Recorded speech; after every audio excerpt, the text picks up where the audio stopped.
Shalom Bapak Ibu. Halo. Selamat sore.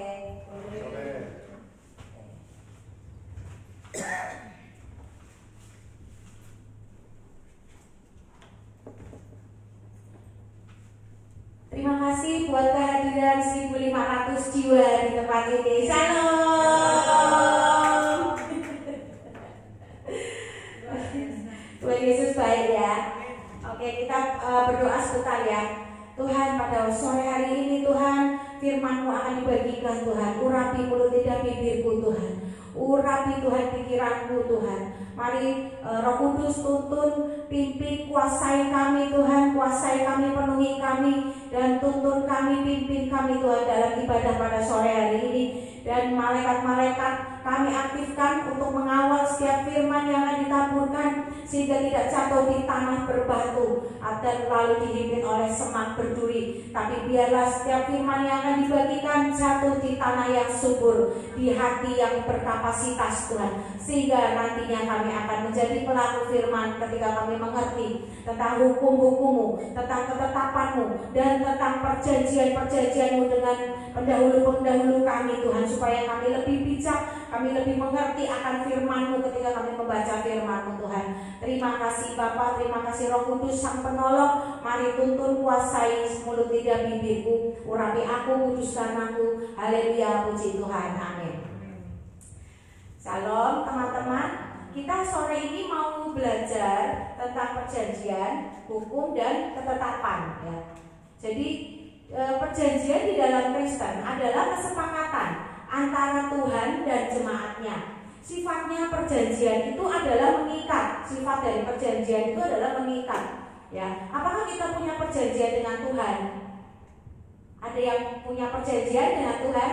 Waktu berdoa misal, ya banyak ya yang punya perjanjian dengan Tuhan. Saya pun punya perjanjian dengan Tuhan. Misal waktu berdoa itu sebelum waktu saya ditugaskan melayani di luar pulau, di pedalaman. Waktu saya mau pergi, saya berdoa di depan rumah. Waktu saya sudah masuk mobil, saya berdoa, Tuhan, aku mau pergi keluar kota Tuhan, aku mau pelayanan Tuhan, biarlah Engkau mengutus malaikat-Mu menjaga rumahku Tuhan, menjaga anak-anakku, keluargaku di Tegal. Waktu aku melayani keadaan di Tegal aman, Kau beri keamanan kepada Tegal, kepada rumahku Tuhan. Biarlah aku melayani dengan segenap hati, amin. Nah, waktu deal dengan Tuhan, perjanjian kan antara dua orang yang sepakat. Waktu Tuhan sepakat, waktu kita pulang itu rumah dalam keadaan aman. Dan biasanya Tuhan sepakat dengan niat hati kita yang benar. Ya, itulah perjanjian. Apa aja bisa dibuat perjanjian. Waktu saya baru bertobat, anak-anak saya belum bertobat. Waktu itu baru saya. Ya, jadi waktu itu saya kewalahan untuk ngatur anak-anak, menasihati anak-anak, itu saya kewalahan. Nah, di situ saya nangis sama Tuhan 2 minggu berturut-turut. Saya tersungkur di hadirat Tuhan. Saya minta sama Tuhan, Tuhan gimana caranya untuk ngatur anak-anak yang mereka itu lebih pintar dari aku, dan aku tidak bisa ngatur mereka. Mereka punya agenda sendiri, mereka lebih cerdas dari aku. Semua perkataan itu dibantah. Mereka seolah-olah mereka yang lebih tahu Tuhan. Gimana cara ngatasinnya Tuhan? Sampai akhirnya di 2 minggu itu, di akhir 2 minggu itu, saya itu mendapat hikmat. Aku bilang, Tuhan, ya wis gini aja Tuhan. Aku disuruh melayani, aku mau Tuhan. Karena memang Tuhan panggil saya itu untuk penginjilan. Saya pernah dapat penglihatan, saya ada di mimbar. Waktu saya masih kerja, masih buka usaha, saya ada di mimbar, bawa Alkitab. Nah, terus tiba-tiba ada suara yang di telinga saya, mau ndak? Mau ndak? Nah, apa nih penglihatan apa? Saya bingung kan. Nah, itu berlangsung sampai 3 kali berturut-turut. Jadi saya dapat penglihatan, saya di mimbar dengan baju yang sama, Alkitab yang sama, suaranya juga sama, mau enggak? Setiap penglihatan pertama, terus 2 minggu kemudian penglihatan kedua, berapa minggu kemudian penglihatan ketiga. Pertama saya nggak ngerti, tapi lama-lama saya ngerti, oh aku dipanggil untuk menginjil. Nah, di situ saya kan bingung, Tuhan aku terus gimana? Aku mau lah, tapi gimana kerjaanku? Aku kan bilang gitu. Nah, terus akhirnya saya bilang, yang keempat, penglihatan yang keempat sama, saya lagi setir mobil. Nah itu juga tiba-tiba ada penglihatan itu yang keempat, dan suaranya lebih keras lagi. Mau ya udah Tuhan, aku mau. Tapi anak-anakku Tuhan, gimana kalau aku jadi penginjilan, kerjaanku gimana? Aku bingung. Wes lah, atur aja wes Tuhan. Gimana caranya kalau aku menginjil, aku mau. Tapi aturan semuanya gimana supaya aku bisa menginjil? Karena yang bantu suamiku kerja siapa? Anak-anakku piye? Aku cuma dibuta loh. Nah, terus waktu itu kelihatan ya di dalam doa saya kalau saat teduh itu saya tersyukur nangis 2 minggu itu doanya sama. Tuhan, oke Tuhan, kalau kau panggil aku penginjilan, berarti kau harus jamin anak-anakku. Karena pekerjaanku mesti keteteran, ya toh. Berarti Tuhan harus menjamin hidup anak-anak saya. Aku mau melayani. Aku berarti tidak kerja. Berarti kerjaanku terganggu dan aku pasti akan lebih banyak melayani. Oke, saya mau Tuhan, tapi Tuhan harus jamin ketika anak saya ada dalam lindungan Tuhan. Tuhan harus memberkati anak-anak saya, harus menjadikan mereka orang-orang yang berhasil dan beruntung yang memuliakan nama Tuhan. Pokoknya saya bikin perjanjian seperti itu sama Tuhan. Nah, waktu saya sudah bikin begitu, terus tiba-tiba waktu morning blessing, Pastor Thomas itu memanggil nama saya di morning blessing di Zoom, ya, Zoom jam 5 pagi. Nomor telepon 2022 siapa? Nah, terus Pak Bakti ngechat saya gitu, Ibu Dian itu dipanggil, oh ya itu nomor telepon saya ya. Dia nggak panggil nama saya tapi nomor teleponnya. Padahal Pastor Thomas itu nggak tahu nomor telepon itu, yang baru itu nggak tahu. Dia tahu nomor telepon yang lama. Kan saya ada 2 nomor telepon. Nah, akhirnya Pastor ngomong, kamu membuat perjanjian dengan Tuhan ya, dan Tuhan katakan deal. Nah, semenjak Tuhan katakan, Pastor Thomas bilang katakan deal itu, ketika anak saya berubah, saudara, ajaib kan, yang tadinya suka bantah, mereka bisa dengar suara Roh Kudus. Tiba-tiba mereka itu ditegur sama Roh Kudus waktu bantah, ditegur, kamu kok bantah, kamu kok bantah, gitu. Anak saya yang gede juga ada perubahan. Yang tadinya Raja Remedi, dia berubah jadi pintar, jadi cerdas. Anak saya yang kecil juga nurut, jadi baik gitu ya. Jadi waktu Tuhan bilang deal itu, ternyata semua jadi baik. Dan waktu saya bilang, ya wis Tuhan, saya mau melayani, tapi anak-anak saya bla bla bla bla, saya minta itu. Ya, saya dulu karena memang saya nggak mau melayani, saya maunya jadi jemaat. Nah, semenjak saya ngomong gitu, kerjaan saya terbakar. Nah, yang terbakar itu benar-benar tempat di mana yang saya urapi setiap hari. Jadi nggak merambah ke gudangnya mobil, nggak merambah ke gudang kayu-kayu jati, mebel-mebel kayu jati di sebelah sana, nggak sampai situ. Dan nggak merembet ke tetangga sebelah, ke sebelah sini juga nggak. Padahal sebelahnya itu gudang pabrik sabun yang dimana ada api yang terus menyala membakar bikin sabun. Itu nggak bisa nyamber kemana-mana. Bener-bener yang kebakar itu tempat saya tok, gudang saya tok.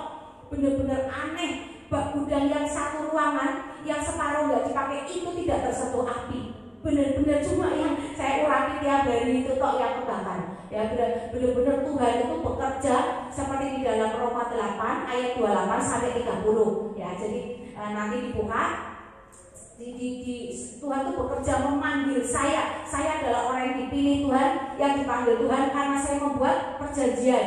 Ya, dari awal mula Tuhan sudah pilih saya, tapi sayangnya berot ke sana sini nggak mau terus, sampai akhirnya dipaksa suruh melayani, kerjaan saya dihabisin. Makanya saya hari ini melayani karena nggak ada kerjaan, belum ada kerjaan lagi ya. Saya melayani dan melayani semakin dalam, semakin sungguh-sungguh sama Tuhan. Karena saya tahu rencana Tuhan dalam hidup saya. Ya, ini yang disebut perjanjian. Saudara bisa membuat perjanjian dengan Tuhan waktu kita dalam keadaan bingung, berdoa sama Tuhan. Nah, nanti gembala atau orang yang berkarunia yang Tuhan temukan nanti yang akan mengkonfirmasi, atau bisa saja lewat hikmat kita ya, lewat apapun Tuhan akan mengkonfirmasi ya. Jadi waktu kita punya perjanjian dengan Tuhan, kita harus ingat ya, seberapa kita menghargai perjanjian dengan Tuhan. Seperti saya contohnya, waktu saya punya perjanjian dengan Tuhan, saya itu pernah lupa. Karena saya orang kerja, dari muda saya kerja. Waktu saya jadi ibu rumah tangga pun, saya di rumah bukan nganggur. Saya masak, saya beresin rumah, saya ngomong anak, semua saya lakuin gitu. Jadi saya bukan orang yang suka leha-leha gitu. Nah, karena saya sudah terbiasa begitu, waktu saya banyak di rumah belajar Alkitab, itu saya juga pengennya kerja. Jadi pengennya ngelakuin sesuatu, bikin apa ya, ngerjain apa ya. Nanti Tuhan ingetin lagi, bukankah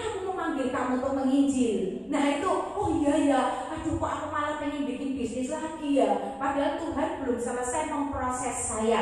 Jadi waktu kau membuat perjanjian dengan Tuhan, pasti ada saat-saatnya Tuhan akan menguji, memproses kita sampai kita itu layak diberikan berkat sesuai dengan apa yang Tuhan mau. Sampai kita lulus dalam proses itu, sampai Tuhan berkenan, itu akan terjadi pada kita, ya. Jadi kita harus ingat, waktu kita punya perjanjian dengan Tuhan, kita tuh harus nggak boleh lupa, hati-hati, jangan lupa, jangan tahu-tahu jalan melenceng keluar. Padahal setiap perjanjian kalau dilanggar ada apa?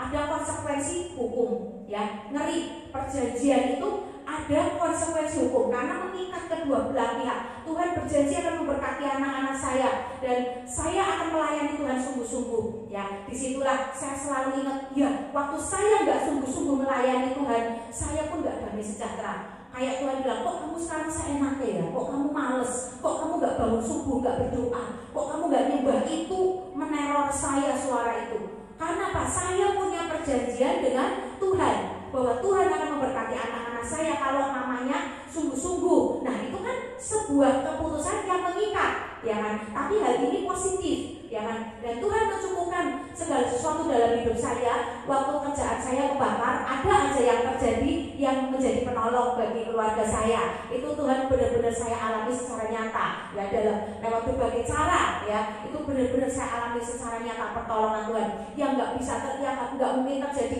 itu terjadi. Yang nggak mungkin kita bilang, nggak mungkin kayak gini, nggak mungkin, itu terjadi sama saya. Jadi kemustahilan itu saya lihat, keajaiban itu saya lihat waktu saya punya perjanjian dengan Tuhan. Karena Tuhan tanggung jawab, ada bagian Tuhan, ada bagian kita. Ya, jadi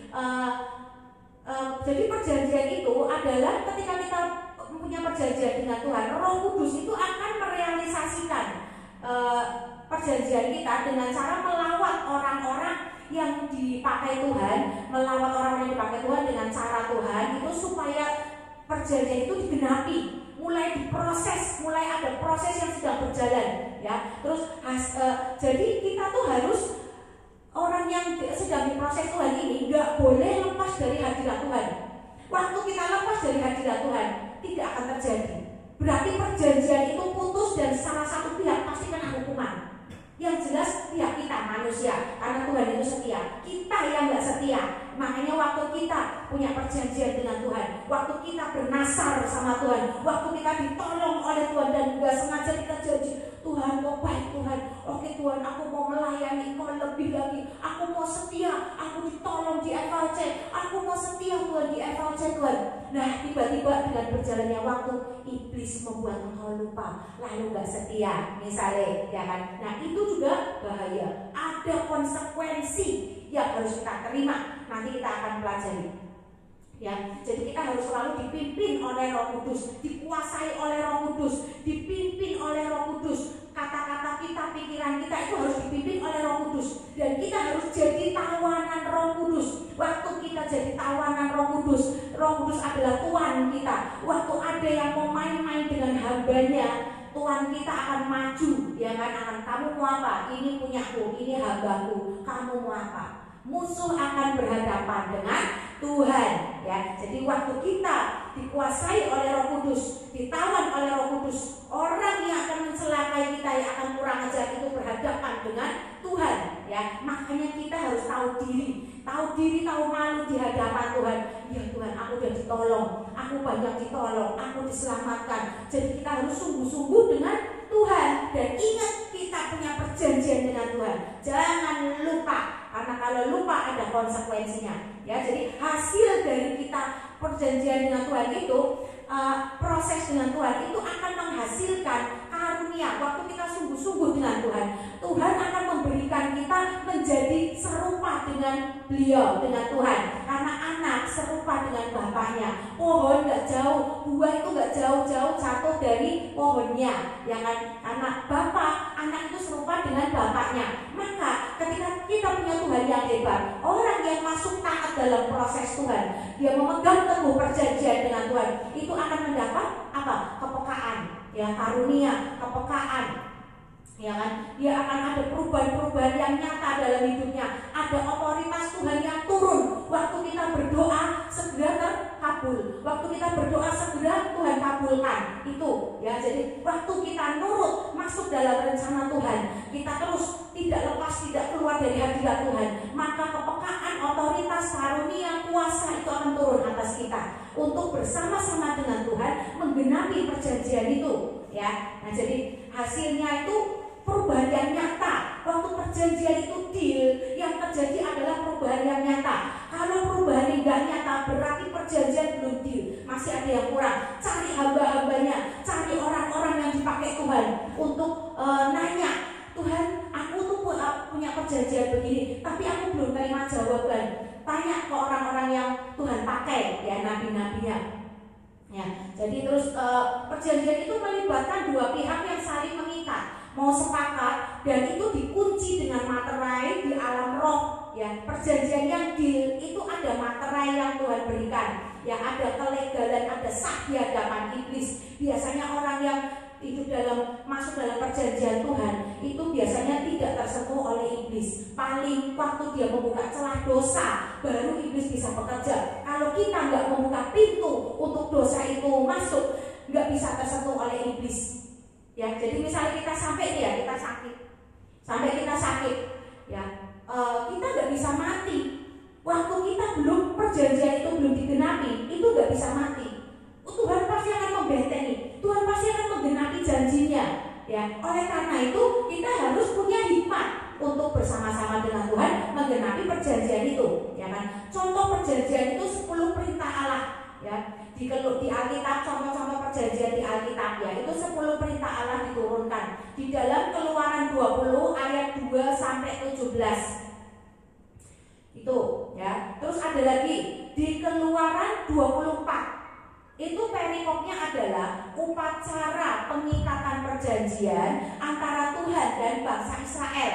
Nah, ya, di Alkitab sudah ada banyak contoh perjanjian-perjanjian yang turun-temurun, di mana kita harus mengerti apa sih isi perjanjian itu. Jadi waktu kita ada dalam masalah, kita harus ingat di 10 perintah Allah itu apa.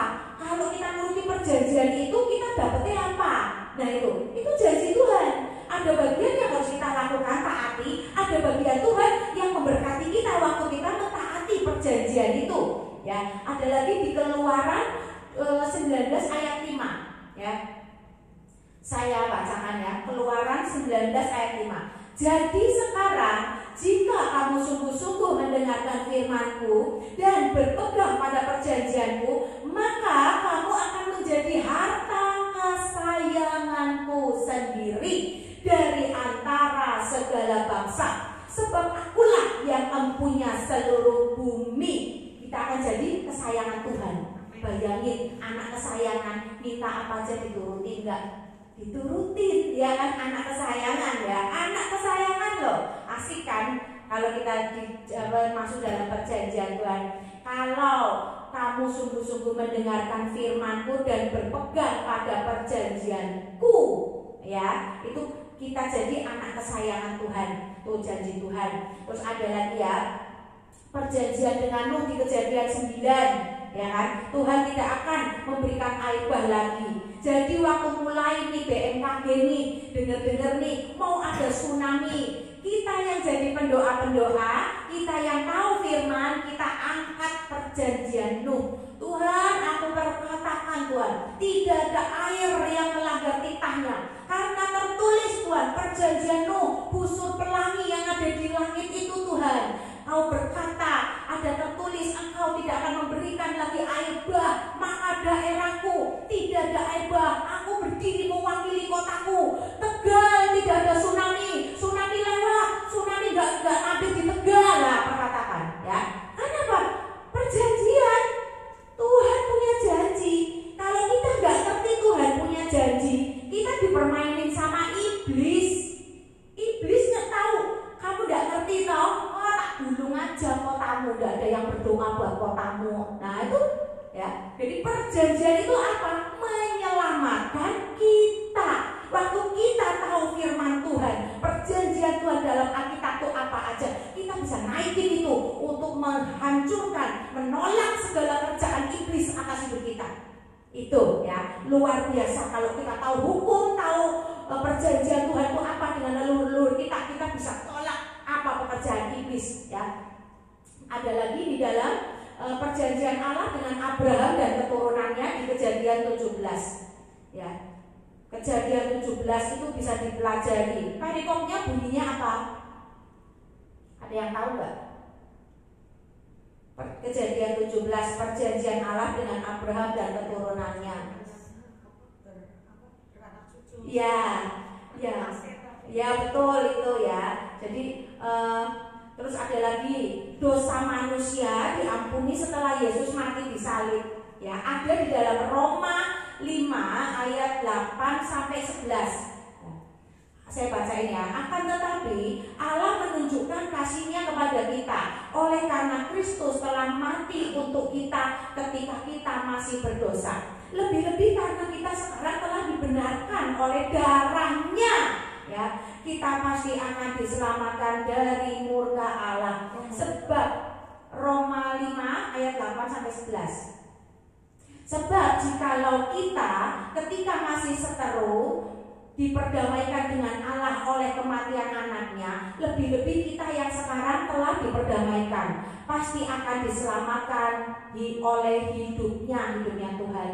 Dan bukan itu saja, kita malah bermegah dalam Allah oleh Yesus Kristus Tuhan kita, sebab oleh Dia kita telah menerima pendamaian itu ya. Jadi kita di sini bisa menggunakan nama Yesus dan darah Yesus untuk melepaskan diri dari iblis, yang dari tuntutan iblis, dari dakwaan iblis yang mengintimidasi, dari pekerjaan iblis. Kita bisa melepaskan diri dari itu. Waktu kita dicekam ketakutan, waktu misalnya malam-malam tiba-tiba ada kelotak-kelotak di luar, jangan kita takut, aduh rampok kali ya, aku dewean di rumah, kok kelotak-kelotak, aduh Tuhan, tolong Tuhan. Nah, kita bilang darah Yesus, berikan keamanan dengan caramu, darah Yesus, kematian Tuhan Yesus membebaskan aku dari yang jahat. Tuhan, dengan caramu Tuhan, kau utus malaikatmu di depan di bawah itu, siapa Tuhan yang mau masuk rumah saya Tuhan. Nah, nanti tiba-tiba ada sesuatu yang terjadi. Kadang kita nggak usah ngecek, kita cukup berdoa, nyembah aja. Nyembah Tuhan, berdoa, Tuhan beri keamanan seperti Engkau memberikan keamanan pada kota Daud. Demikianlah Engkau berikan keamanan pada rumahku Tuhan. Semua yang tidak berbuat jahat di rumahku menjauh.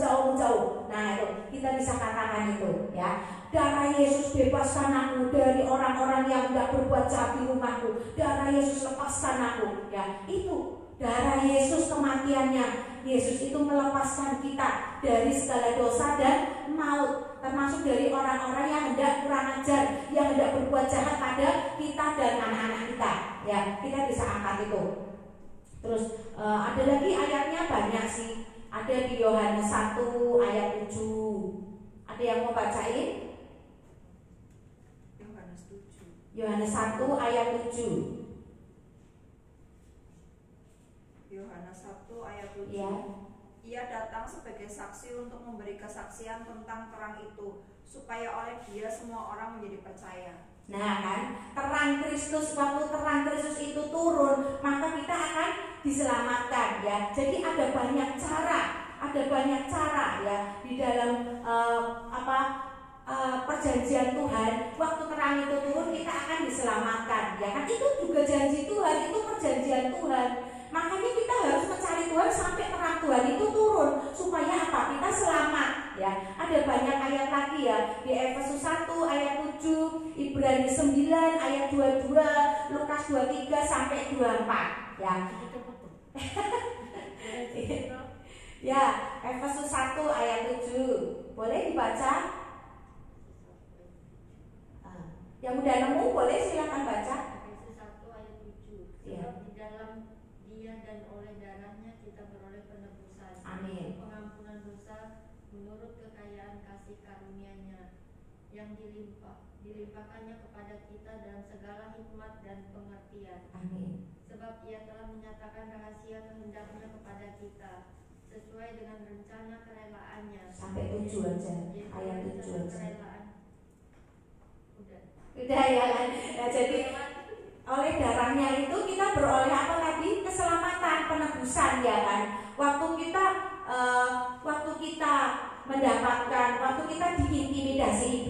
misal kita pernah berbuat dosa, ya, kita pernah berbuat dosa, kita langsung ngomong sama Tuhan, Tuhan, aku minta ampun. Waktu kita minta ampun sama Tuhan, melakukan pemberesan dengan Tuhan, langsung nanti pasti nggak begitu lama iblis akan mengintimidasi. Dalam satu ketika iblis akan ngomong, alah, nggak usah sok suci, baca Alkitab, kamu kan orang berdosa. Nah itu, ya, iblis akan datang mengintimidasi. Kita angkat perjanjian itu tadi, yang di mana Efesus 1 ayat 7. Sebab oleh darahmu Tuhan, aku telah dilepaskan dari dosa. Iblis, kamu keluar, kamu mundur, pergi, keluar, usir keluar, penting ya. Aku telah diampuni, dosaku telah diampuni. Bilang gitu, iblis kamu keluar. Firman berkata, waktu aku melakukan pemberesan dengan Tuhan, aku telah diampuni. Angkat itu, nanti iblis akan keluar, nggak akan mengintimidasi lagi, ya. Karena pekerjaan iblis itu sukanya mendakwa, mengintimidasi. Ya, jadi yuk kita lanjut. Apa konsekuensi melanggar perjanjian dengan Allah? Ya, yuk kita buka Kejadian 3. Kejadian 3 ayat 14 sampai 19. Dalam Kejadian 3 kan itu cerita tentang Adam dan Hawa ya. Adam dan Hawa diusir dari Taman Eden. Ya, waktu kita melanggar perjanjian dengan Tuhan, seperti Adam dan Hawa melanggar perjanjian dengan Tuhan, nggak boleh makan buah itu, tapi dia makan. Akibatnya apa? Murka Tuhan turun, lalu diusir dari Taman Eden. Ya, terus ada lagi akibat ingkar dari perjanjian itu, terkutuklah engkau di antara segala ternak dan di antara segala binatang hutan. Ya kan? Itu Tuhan berkata kepada siapa? Ular. Ularnya dikutuk Tuhan, ya kan? Dan engkau dan dengan perutmu lah engkau akan menjalar, dan debu tanahlah akan kau makan seumur hidupmu. Ngeri gak? Itu buat binatang loh. Yang buat manusia ada lagi. Kita baca selanjutnya. Aku akan mengadakan permusuhan antara engkau dengan perempuan ini, antara keturunanmu dan keturunannya. Keturunannya akan meremukkan kepalamu dan engkau akan meremukkan tumitnya. Jadi ular itu bermusuhan dengan manusia, ya kan? Musuh kita itu banyak apa? Roh ular, ya kan? Banyak ular, ya. Kadang kita orang yang punya penglihatan itu di alam roh itu sering melihat orang yang jatuh dalam dosa, kena sakit penyakit, itu biasanya badan itu kayak dililit ular gitu loh. Nah itulah di alam roh orang yang punya penglihatan itu sering melihat itu. Benarlah apa kata firman, engkau dan perempuan ini akan bermusuhan, saling menghancurkan. Dan nanti orangnya kalau sadar akan tengking-tengking ular itu untuk keluar, kan menghancurkan, sama aja bermusuhan ya.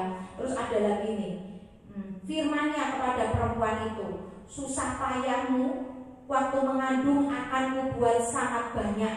Dengan kesakitan engkau akan melahirkan anakmu, namun engkau akan berdalih kepada suamimu dan ia akan berkuasa atasmu. Ya, jadi susah payah perempuan waktu mengandung itu adalah kutuk dari Tuhan. Makanya orang Kristen yang tahu waktu anaknya mau melahirkan itu ditengking, dipatahkan, kutuk melahirkan. Kutuk melahirkan dipatahkan dalam nama Yesus, sehingga anak perempuannya tidak kesakitan waktu mengandung, karena kutuknya sudah dilepaskan waktu mau melahirkan. Itu kutuk dari Tuhan yang harus diselesaikan. Ya, kita yang tahu harus menyelesaikan. Makanya harus belajar firman. Kalau kita nggak tahu, ada kan anak yang mau melahirkan sakit. Saya pernah ditelepon, tante doakan aku mau melahirkan, sakit banget, doain tante, doain, aku nggak kuat. Waktu saya berdoa, terus lama-lama nggak berapa lama dia bisa melahirkan. Yang penting kutuknya dipatahin dulu.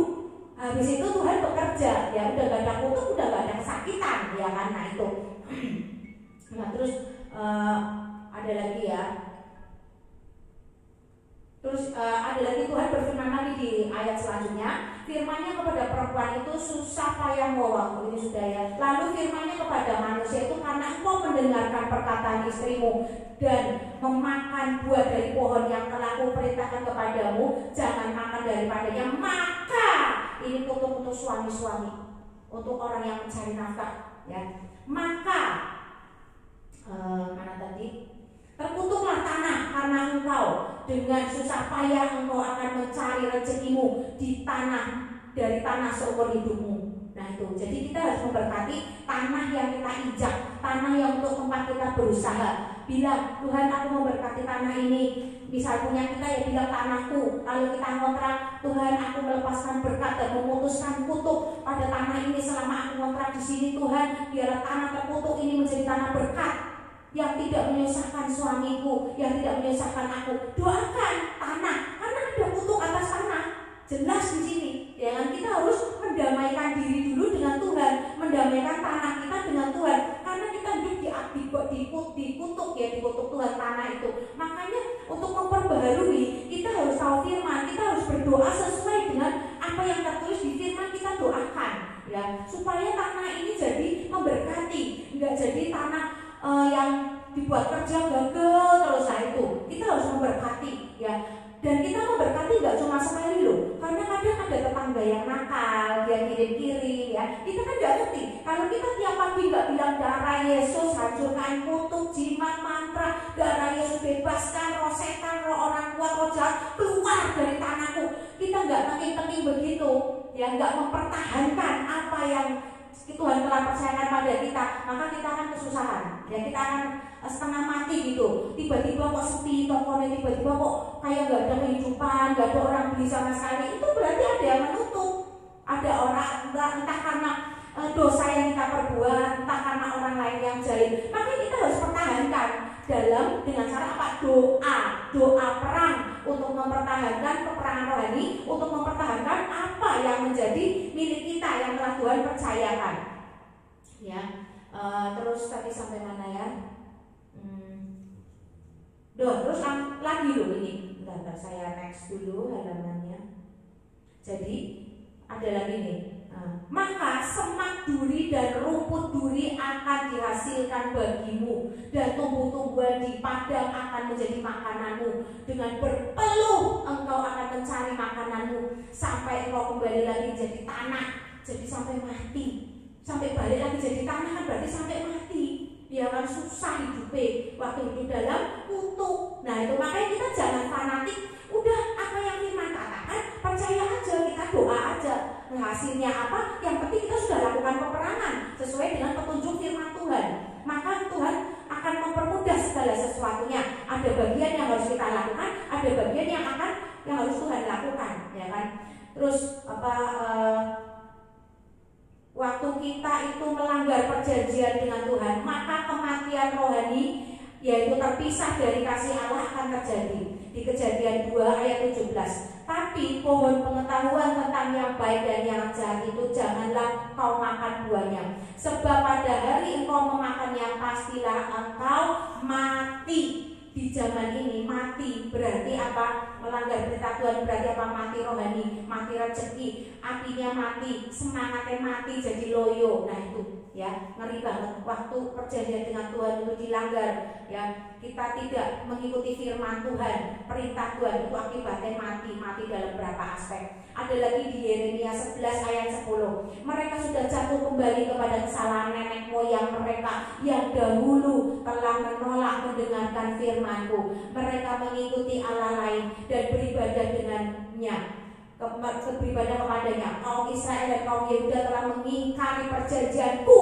yang telah Kuikat dengan nenek moyang mereka. Maka akibatnya, ayat lanjutnya, sebab itu beginilah firman Tuhan, sesungguhnya Aku mendatangkan ke atas mereka malapetaka yang tidak dapat mereka hindari, dan apabila mereka berseru-seru kepadaku, maka Aku akan mendengarkan, tidak akan mendengarkan mereka. Malapetaka loh yang dijatuhin. Ngeri banget gak sih? Malapetaka, bayangin. Kalau berseru-seru Tuhan gak mendengarkan, ya, ngeri banget ya ternyata ya. Waktu kita tahu ada perjanjian di 10 perintah Allah, dan kita udah diomongin jangan berzina, tetap aja berzina, yang datang apa? Malapetaka, semak duri yang menjadi makanan, susah hidupnya, sampai mati hidupnya susah. Ngeri banget kan? Makanya kita harus benar-benar jadi pelaku firman, supaya kengerian itu, kedahsyatan malapetaka itu tidak terjadi atas kita. Yang kedua, kita akan belajar tentang hukum. Tentang hukum, ya. Untuk mencapai level raja-raja yang memerintah, kita harus bergaul dengan hukum dan mencintai hukum. Kita harus tahu apa itu hukum, ya. Ada firman-Nya di Mazmur 99 ayat 4. Raja yang kuat yang mencintai hukum, raja yang kuat yang mencintai hukum, engkaulah yang menegakkan kebenaran, hukum dan keadilan di antara keturunan Yakub, engkaulah yang melakukannya. Ya, hukum gitu ya. Jadi apa yang disebut keadilan? Keadilan itu adalah memberikan pada setiap orang itu sesuai dengan tempatnya, bagiannya, porsinya, kapasitasnya masing-masing. Keadilan orang dari orang yang satu dengan yang lain itu tidak sama. Ya, keadilan itu sesuai dengan kapasitas kita, sesuai dengan porsi kita. Itu keadilan yang dari Tuhan. Ya, jadi orang yang tidak mau berperang, tidak bisa berperang, nggak akan dijadikan pasukan perang. Ya, lah itu ya, misalnya kayak gitu ya. Hukum itu nggak bisa dibatalkan dan ditiadakan, tetapi bisa diatasi dengan hukum yang lain. Jika kita mengerti hukum, maka kita akan berkemenangan dalam segala sesuatunya. Ya, kita buka Yesaya 61 ayat 8. Sebab aku Tuhan mencintai hukum. Nah, Tuhan aja mencintai hukum loh. Ya, sebab aku Tuhan mencintai hukum dan membenci perampasan dan kecurangan. Aku akan memberi upahmu dengan tepat dan akan mengikat perjanjian abadi dengan kamu. Jadi hukum itu berlaku untuk semua orang, baik yang tahu hukum maupun yang tidak tahu hukum. Jadi kita harus bergaul, harus tahu hukum. Kalau nggak tahu hukum, bonggan, ngomong tegal ngomong. Kayak hukum gravitasi, mau nggak mau semua yang dilempar ke atas jatuhnya ke bawah. Nah kalau semua kita punya barang dilempar ke atas jatuh ke bawah pecah, bonggan. Kok kamu nggak ngerti kalau dilempar ke atas mesti jatuh ya pecah, ya kan? Akhirnya rusak, kehilangan, kerugian yang terjadi. Sama kalau kita nggak tahu hukum Tuhan, nggak tahu hukum di alam roh, yang adalah iblis itu roh, Tuhan kita itu roh, kita nggak tahu hukum di alam roh, cara kerja dunia roh, maka kita akan rugi, kita akan dipermainkan oleh iblis karena kita nggak ngerti hukum, ya. Orang yang tidak tahu tentang hukum dan ketetapan Allah pasti akan dibuat mainan oleh malaikat jatuh, yaitu iblis. Ya, ditekan, diintimidasi karena nggak tahu haknya, bahkan dicuri haknya. Ya, dicuri aja kita nggak kerasa. Nah itu ya. Nah terus perang melawan malaikat jatuh itu hanya bisa dikalahkan dengan hukum dan ketetapan Tuhan. Waktu kita tahu ada orang yang kerasukan, kita usir, ya kan? Waktu kita nggak tahu hukum dan ketetapan Tuhan, biasanya setannya nggak mau keluar. Dia nggak mau keluar, tetap aja. Tapi waktu kita berkata hukum Tuhan, ya, ketetapan Tuhan, apa yang aku ikat di dunia ini terikat di sorga, apa yang aku lepaskan di dunia ini lepas di sorga. Maka aku berkatakan, setan kamu lepas, keluar. Pasti dia akan keluar, karena kita tahu hukum. Jadi iblis itu malaikat yang tahu hukum, menyembahnya aja lebih dari menyembah kita, ya. Tapi karena ambisi, karena niatnya mau setara dengan Tuhan, maka dibuang jadi malaikat jatuh, ya. Nah itu ya. Jadi perang melawan malaikat jatuh cuma bisa dimenangkan dengan hukum. Kita nggak perlu jadi orang berkarunia yang bisa lihat. Kalau kita tahu hukum dan ketetapan, kita pasti menang, ya. Nggak usah nyembuhi juga gitu. Ada anak kita sakit, kita doakan sembuh dalam nama Yesus. Ya, kalau nggak sembuh, cari hukum-hukum yang lain, pasal-pasal yang lain. Ada sebab ada tertulis oleh bilur-bilur Yesus yang tercurah di kayu salib, maka engkau sembuh, pasti sembuh. Tinggal nunggu waktu proses, pasti sembuh. Yang terjadi pasti sembuh. Itu hukum, ya, hukum-hukum Tuhan. Kalau kita nggak ngerti hukum, kalau kita bukan orang berkarunia, tapi kita tahu hukum, pasti kita akan punya otoritas dan kuasa, ya. Waktu anak sakit kita bisa menyembuhkan. Waktu kota kita terancam bahaya, kita bisa menjadi orang yang berdiri bagi kota kita, ya. Ada banyak anak Tuhan yang tidak cepat mengalami keajaiban, mukjizat, kesembuhan, terobosan karena tidak mengerti akan hukum di alam roh, di mana musuh kita adalah roh, yaitu preman dari neraka. Musuh kita itu preman dari neraka yang tahu hukum, tahu pasal-pasal Tuhan. Dan kalau dia ngerti, kita nggak tahu, kita jadi bulan-bulan dari mereka, diperes sampai habis, sampai binasa, sampai pengen bunuh diri. Nah itu, ya. Tapi ada juga orang yang tahu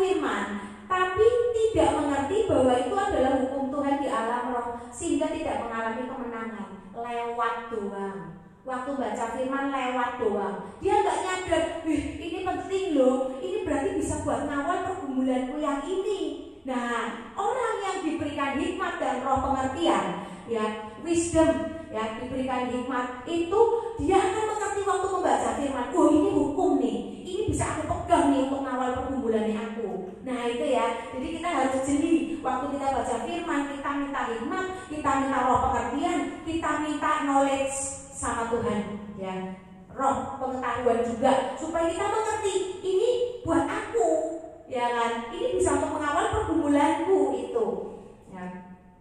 Ada banyak orang yang hidupnya santai, nggak mau belajar hukum dan ketetapan Tuhan, sehingga waktu ia masuk dalam sidang ilahi, dia akan dikabulkan waktu dia minta dikabulkan permohonannya. Setiap kita kalau punya pergumulan, kita doa sama Tuhan, Tuhan akan membawa kita masuk dalam sidang ilahi. Waktu kita menyembah Tuhan, kita masuk saat teduh, tiba-tiba ada pasukan surga datang, lihat dia minta ini, Tuhan bilang sama pasukannya, kita akan kabulkan.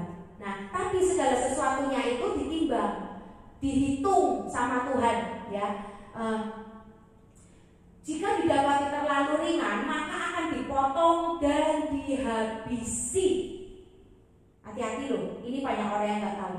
Waktu kita punya permohonan sama Tuhan, tapi kita melakukan sedikit, kita akan ditimbang, ya, akan ditimbang. Kalau kita didapati terlalu ringan, akan dipotong dan dihabisi. Seperti apa ranting yang nggak berguna dipotong, dihabisi, dibakar. Nah, padahal kita udah dalam Tuhan loh, tapi kita terlalu ringan. Misalnya kita rajin ibadah, ya, rajin ibadah, tapi pelitnya setengah mati. Ada kolektif nyumbangnya 2.000, padahal duitnya akeh tenan. Nyumbangnya 5.000. Itu berarti kan didapati terlalu ringan. Kamu cuma memanfaatkan Tuhan, tapi kamu tidak menggunakan hartamu untuk memuliakan Tuhan. Ini ditimbang. Waktu dia ada pergumulan, waktu dia dalam kesesakan, dia minta sama Tuhan, Tuhan lihat, ditimbang apa yang sudah dia kasih buat aku. Ya, kita buka di dalam Daniel 2 ayat 2, Daniel 5 ayat 26. Ya, kita buka ya. Jadi, dan inilah makna perkataan itu, mene tekel ufarsin, ya. Jadi artinya mene itu masa pemerintahan Tuhanku dihitung oleh Allah dan telah diakhiri. Dihitung apa yang sudah kita beri pada Tuhan, Tuhan hitung, ya. Terus yang kedua tekel, Tuhanku ditimbang dengan neraca dan didapati terlalu ringan, ya. Peres artinya kerajaan Tuhanku dipecah dan diberikan kepada orang Media dan Persia. Ya, pada malam itu juga lalu habis itu firman berkata, pada malam itu juga terbunuhlah Belshazzar orang Kasdim itu. Jadi tadi yang saya katakan di firman di atas itu digenapi, di firman Daniel kisah ini juga digenapi. Dihitung, ditimbang, dipotong, dihabisi. Waktu dia didapati terlalu ringan, ya, dihabisi, mati. Ya, jadi kita ngeri banget ya, hukum Tuhan itu untuk para pemimpin-pemimpin agama, pemimpin-pemimpin rohani itu juga ngeri. Orang yang tahu banyak dituntut banyak. Contohnya Musa. Waktu Musa disuruh Tuhan berkata-kata kepada bangsa Israel di tanah Meribah, tapi dia malah marah. Terus dia disuruh menghardik batu itu supaya mengeluarkan air, dia malah pukul tuh batu tua. Saking marahnya, Musa teledor dengan kata-katanya. Padahal dia adalah pemimpin, berarti dia tidak mematuhi kata-kata Tuhan. Tuhan suruh apa, dia lakuin apa dengan marah sisan. Tuhan marah nggak? Lihat, marah. Kamu pemimpin tapi jadi batu sandungan. Pemimpin yang seharusnya juga menjadi bapak yang melindungi dombanya. Pemimpin yang seharusnya juga menjadi bapak yang mendoakan anak-anaknya yang dipimpin. Kamu malah ngata-ngatain bangsa Israel, umatmu, dikatain, hei orang-orang durhaka. Lah dia malah mengumpat, dia teledor dengan kata-katanya. Akhir akibatnya apa? Musa tidak masuk ke tanah perjanjian. Dia cuma mati di ngeliat doang, nggak masuk. Udah tamat sampai situ. Itu akibat, ya, akibat nggak tahu hukum. Pemimpinnya nggak tahu hukum. Ngeri banget. Nah, jadi penerapan di zaman sekarang itu supaya kita tidak didapati terlalu ringan, tidak dipotong dan dihabisi itu apa? Misalnya kita tahu firman banyak, ya, kita tuh menginjil, ya kan. jangkau jiwa, ajak ke gereja. Oh tahu nih, oh IFLC lagi perintisan, gerejanya jemaatnya cuma sedikit. Orang-orang yang terhilang mana sih yang udah lama nggak ke gereja, orang-orang yang kepahitan dengan gembalanya, terus nggak mendapatkan jawaban di gerejanya, mana sih? Kita tahu orang didatengin, yuk ke gerejamu, yuk masuk IFLC, mumpung jemaatnya masih sedikit belum banyak, kamu mau didoakan, bisa didoakan, bisa dijadikan pemuritan supaya kamu lebih ngerti firman Tuhan, supaya kepahitanmu sembuh, yuk ke IFLC. Nah bisa seperti itu bentuknya ya. Jadi jangkau jiwa, penginjilan lewat medsos ya kan. Kita bikin kata-kata rohani di Instagram, tiap hari setor satu, lama-lama orang lagi mau bunuh diri, pas lagi lewat, pas lagi lihat medsos, lihat sosmed kita yang kata-katanya menguatkan, bisa nggak dilawan Tuhan? Bisa diselamatkan dengan kata-kata itu ya. Terus kasih makan orang miskin yang lapar. Kita udah ada orang miskin lapar diletak di pinggir jalan kayak udah ketok lemes banget.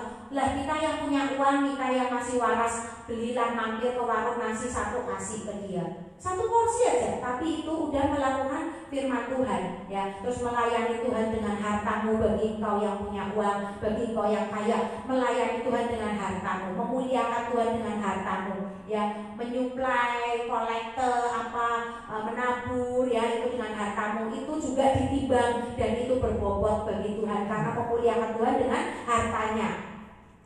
Sebetulnya tuh di dalam sebetulnya tuh ada 5 hukum dasar. Saya lupa firmannya di mana ya. Tadi itu saya udah ini nulis, tapi saya lupa nyatet di sini. Itu ada di Injil Matius ya. Ada 5 hukum dasar, yaitu yang utama adalah hukum kasih, yang kedua hukum keadilan, yang ketiga hukum belas kasihan, yang keempat hukum kesetiaan, yang kelima adalah hukum Taurat. Jadi semua ini ada di dalam hukum kasih itu. Hukum kasih itu di dalamnya ada hukum keadilan yang seperti saya omongkan tadi ya. Setiap orang yang tahu banyak dituntut banyak, itu adalah hukum keadilan. Diberikan sesuai dengan porsi, dengan kapasitasnya.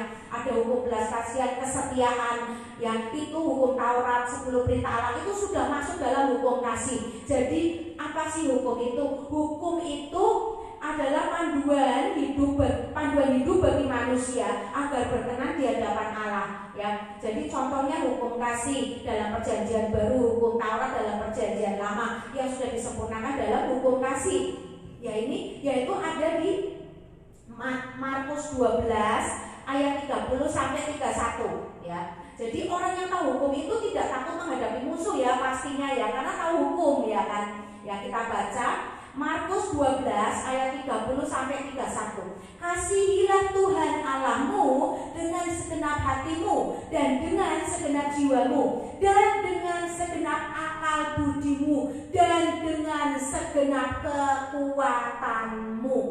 Kasihilah. Jadi contoh dengan kekuatanmu apa? Waktu kita nyembah, waktu kita dalam penyembahan, kita pengen tersungkur, tiba-tiba kita pengen bersujud, dan kita bersujud sampai kaki kita terasa sakit, tapi hadirat Tuhan masih ada. Itulah dengan segenap kekuatanmu ya, menahan sakit lutut, menahan sakit beban berat tubuh kita. Itu adalah menyembah, mengasihi Tuhan dengan segenap kekuatanmu ya. Contohnya itu ya. Jadi itu hukum yang paling tinggi ya. Enak kan kita cuma mengasihi.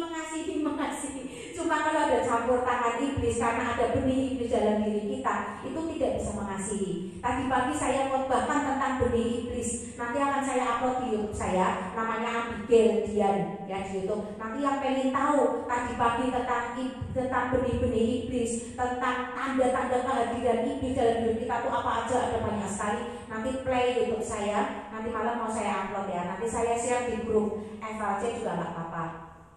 Terus dan hukum yang kedua ialah kasihilah sesamamu manusia seperti dirimu sendiri. Tidak ada hukum lain yang lebih utama daripada kedua hukum ini. Ya kita tahu ya, hukum yang di sekarang ini adalah hukum kasih, mengasihi Tuhan dan mengasihi manusia.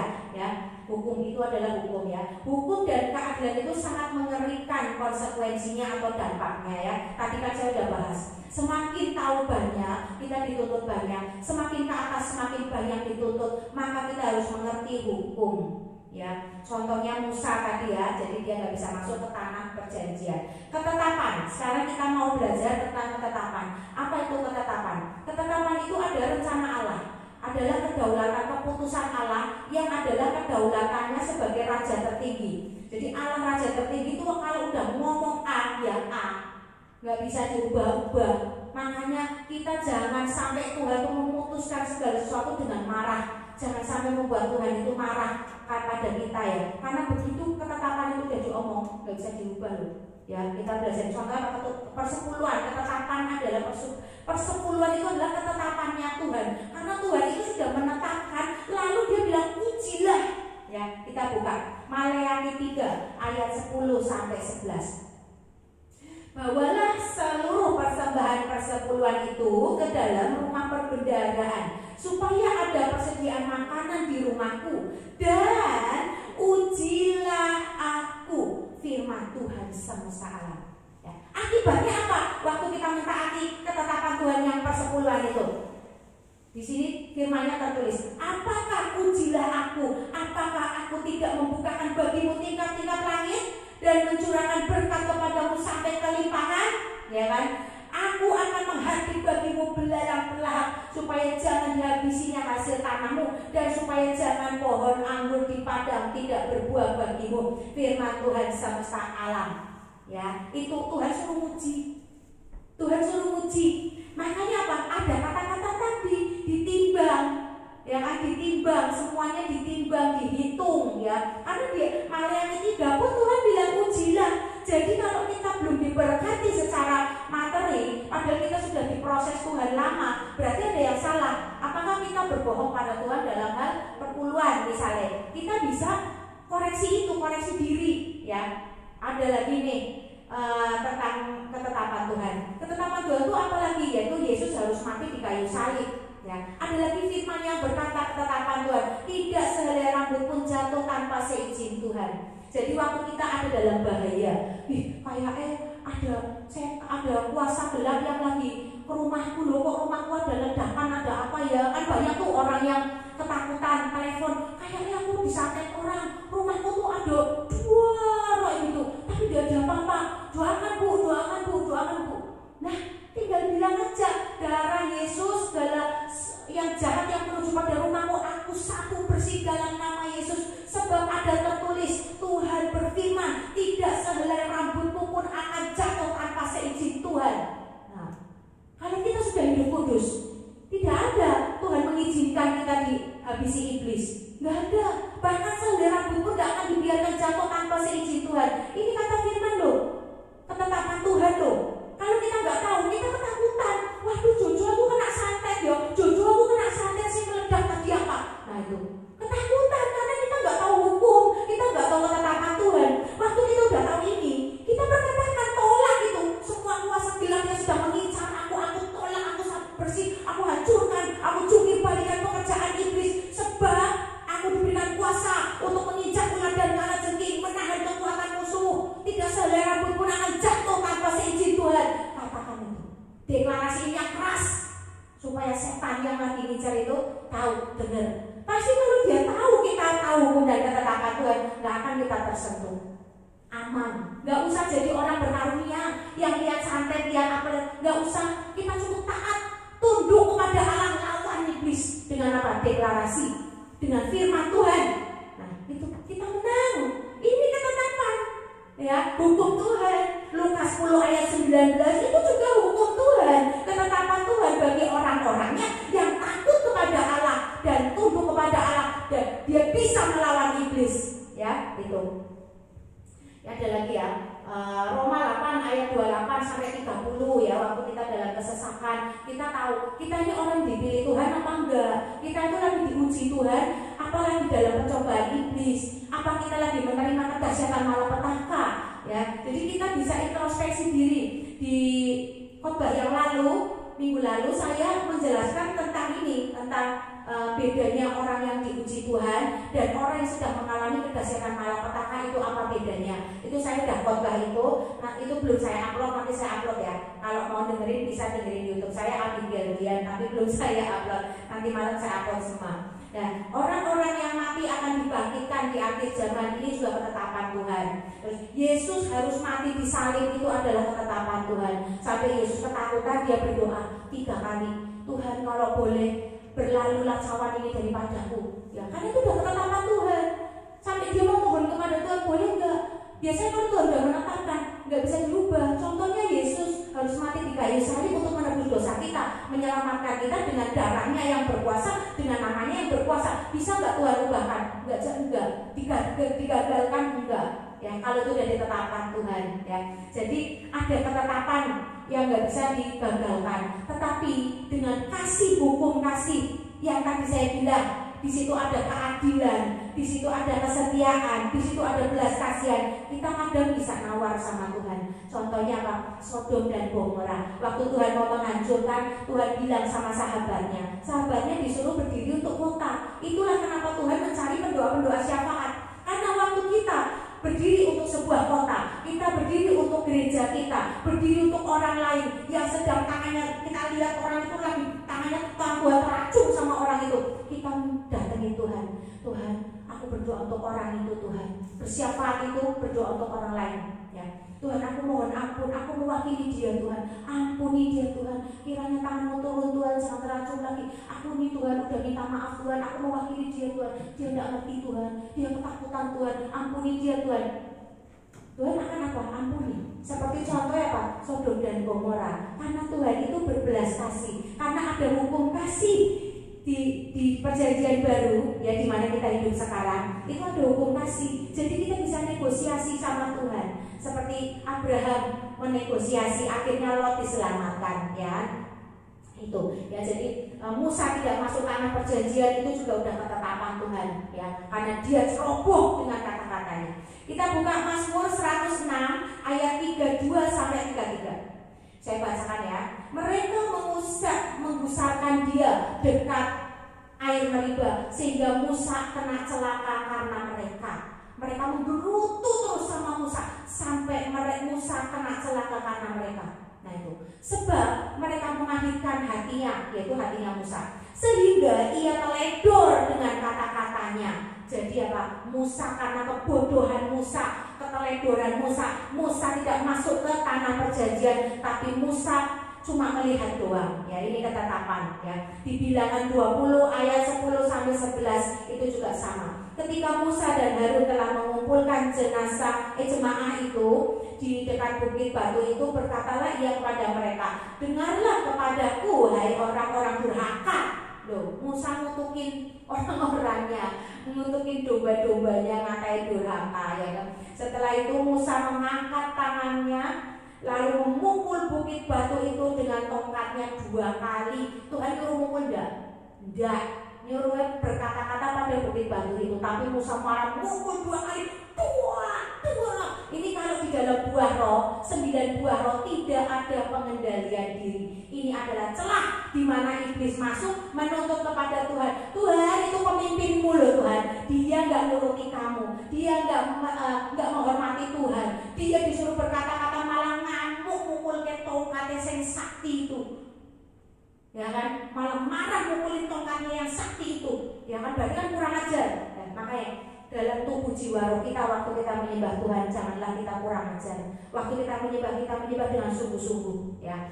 Tutup mata. Kalau kita nggak lagi tugas, kita tutup mata. Ya, kalau yang lagi tugas nggak boleh tutup mata, harus lihat jemaatnya di mana, ada apa di sekeliling kita, ada yang manifest nggak, gitu ya. Tapi kalau yang nggak tugas, harus sungguh-sungguh menyembah tubuh jiwa roh. Lagi memuliakan Tuhan, ya tangannya diangkat ke atas. Lagi saat itu ya matanya merem, menundukkan kepala, ya. Jangan kurang ajar sama Tuhan dengan bahasa tubuh kita. Waktu kita kurang ajar sama Tuhan, maka Tuhan akan murka. Oke? Sekian khotbah saya sore ini.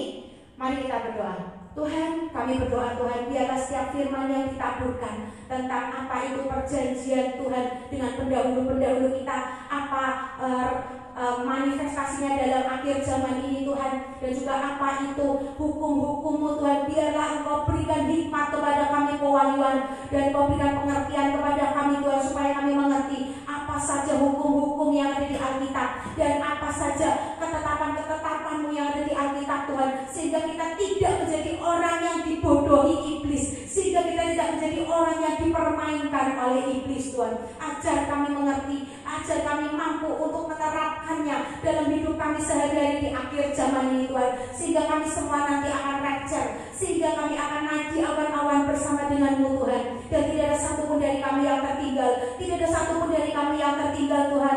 Biarlah kasih karuniamu membuat kami cerdas, biarlah kasih karuniamu dan roh pengertian, roh hikmat itu, pewahyuan yang turun membuat kami cerdas dan kami jadi pelaku firman, sehingga kami menjadi kebanggaan-Mu Tuhan, seperti Engkau membanggakan Ayub Tuhan. Terima kasih Tuhan, terima kasih Tuhan.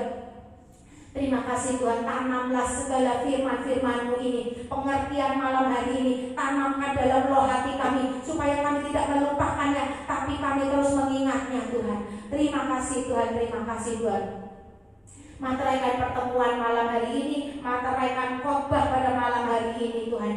Dalam nama Yesus kami memuji dan menyembah Engkau. Engkau adalah pusat dari pujian penyembahan kami, pusat dari pengagungan yang kami lakukan pada malam hari ini Tuhan. Terima kasih Bapa, di dalam nama Yesus, haleluya, puji Tuhan, amin.